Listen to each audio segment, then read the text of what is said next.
देखो जरा यहाँ वित्त आयोग, सुनो जरा सुनो। अनुच्छेद 280 में किसका वर्णन है?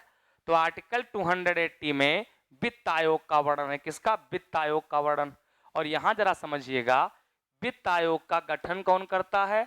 तो याद कर लो, राष्ट्रपति साहब करते हैं। कौन करता है? राष्ट्रपति साहब वित्त आयोग का गठन करते हैं। क्यों करते हैं? तो केंद्र सरकार बहुत ज्यादा पैसा कमाती है, खूब सारा पैसा अपने संचित निधि में रख लेती है, अनुच्छेद 266 वाले में। अब उससे अगर राज्य को हिस्सा नहीं मिलेगा, अगर राज्य को कमाया नहीं जाएगा, तो भला राज्य कैसे चलेंगे ये बताओ। इसलिए जरूरत किस बात की है कि राज्य की कमाई होनी चाहिए, राज्य को कमाया जाए, राज्य को पैसा दिया जाए। इसीलिए राष्ट्रपति वित्त आयोग बनाते हैं। काहे के लिए? तो इसीलिए वित्त आयोग बनाते हैं। काहे? इसलिए बनाते हैं ताकि राज्य अपने संचित निधि से पैसा निकाल करके राज्यों केंद्र अपनी संचित निधि से पैसा निकाल करके किस में बांटे? राज्यों को दे। वर्तमान में कितना परसेंट दे रहे हैं? 41%। कितना परसेंट?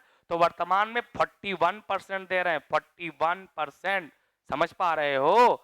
अब राष्ट्रपति जो ये बना देते हैं, इसमें कितने लोग हैं वित्त आयोग में? तो वित्त आयोग में कुल होते हैं 5 लोग। ध्यान से याद कर लो, ऐसे सवाल आपके पेट में भी पूछे जा सकते हैं। अनुच्छेद 280 कितने लोग होते हैं? 1 + 4 यानी टोटल 5 लोग होते हैं। एक जो इसमें भैया अध्यक्ष होता है, अध्यक्ष बनने के लिए कोई ऐसी योग्यता नहीं है। अध्यक्ष बनने के लिए क्या है कि उसके पास सार्वजनिक जीवन का अनुभव होना चाहिए। किसका? तो सार्वजनिक जीवन का अनुभव होना चाहिए। कौन है अनुच्छेद से?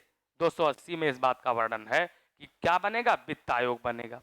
फिर जो 4 लोग होते हैं, इसमें एक अर्थशास्त्री होना चाहिए।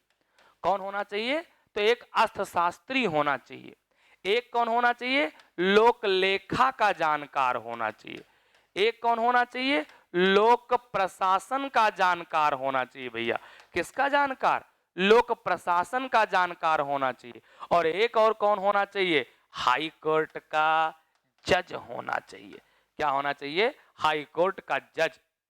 ये लोग मिलकर के वित्त आयोग में होते हैं। फिर वित्त आयोग की सिफारिश को राष्ट्रपति संसद में रखवाते हैं। मेन काम क्या है कि कितना पैसा केंद्र सरकार राज्य को दे, मेन इसी काम के लिए वित्त आयोग बनाया जाता है। क्लियर है? चलो आगे बढ़ते हैं। अब आगे बढ़ते हैं मेरे साथियों, है ना? इतनी बात बिल्कुल समझ में आई होगी। कमेंट करो एक बार।